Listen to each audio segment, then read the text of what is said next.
because it's a very broad term that's used often, whether it's on TV or at 4-H camp, and it's important. Now, without answering out loud, I want you to think about how much trash you use on a daily basis, okay? I want you to take a wild guess. Did you know, according to learner.org, that every year the United States generates approximately 230 million tons of trash? That's a lot of trash, guys. So about every day that averages out to have about each person using 4.6 pounds of trash, okay? That's about half the size of a newborn baby on a daily basis. That's not for the whole year. That's a lot of trash. And this trash has to go somewhere, okay? So typically when this trash is thrown away, the trash will go to a landfill, or unfortunately it will go to oceans, okay? And both of those places are very bad for our environment, and they have a lot of consequences. And today we're going to go over what exactly those consequences are and why we should avoid throwing trash into those places like landfills and oceans. Okay, first we're going to go over landfills. Now, what is a landfill?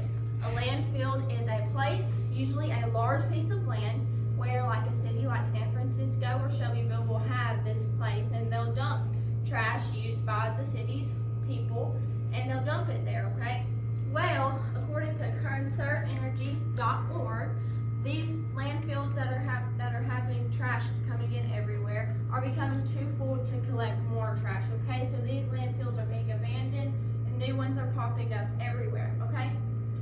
This is not good, because in landfills, the way that they get rid of the trash, they bury it, okay? And when you bury trash, oxygen is decreased and the plastic starts decomposing, which sounds good, but it's actually not good at all. So when plastic and trash starts decomposing, what happens is it releases this toxin, and it's a toxin is a really bad air called methane. This methane is really toxic to humans, and studies have shown that it has related to types of cancer for people who live close to these landfills, and it's really unhealthy for us, animals, and the atmosphere. So what happens to the atmosphere when toxins are released? Well, it goes up, and then it makes the greenhouse effect get hotter, and it makes polar ice caps start melting. So it's really just a long-term effect, but it has big consequences that we need to pay attention to. While we're talking about toxins, we're going to go over what can happen with just the gases on a low scale. Instead of thinking about the atmosphere, we're going to think about what can happen at the landfill site. So sometimes, and it's not very uncommon for this to happen, these gases are flammable, meaning that they can catch fire very easily. And there's some things in the trash that reflect sunlight, like magnets, and can cause a spark. And when that spark happens, the gas can catch that flame and it can light up the whole landfill. Now this is harmful to us because we inhale the smoke. It's not healthy for our lungs. It's harmful for the animals that live in the landfills, and it's harmful for the firefighters because it's very dangerous and it has a lot of consequences for them too. And if we step away from the subject of the toxins that it releases, we can go into the water that it gets affected because of these landfills. So the trash is buried, and there are underground water streams, okay? There's underground water streams that we drink out of and we collect our water from that come out of our faucets. And these landfills, the nasty trash is contaminating our water. So it's getting to the point where some places cannot even drink their own water because of these nasty landfills, and it's becoming a real issue. Now, we already went over that landfills are becoming too full, and this is becoming an issue. So we're wondering, if landfills are becoming too full, where are we going to put them? Well, unfortunately, people have been putting the trash into the sea. So the trash that gets put into the sea is about 14 billion pounds, okay? According to ColumbiaEducation.com. That's 14 billion pounds of trash dumped into the ocean.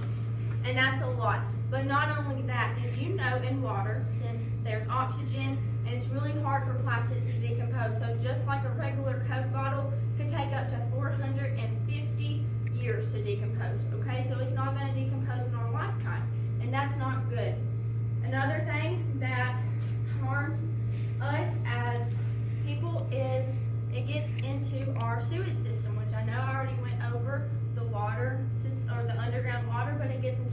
system and backs it up, also causing us not to be able to drink our water.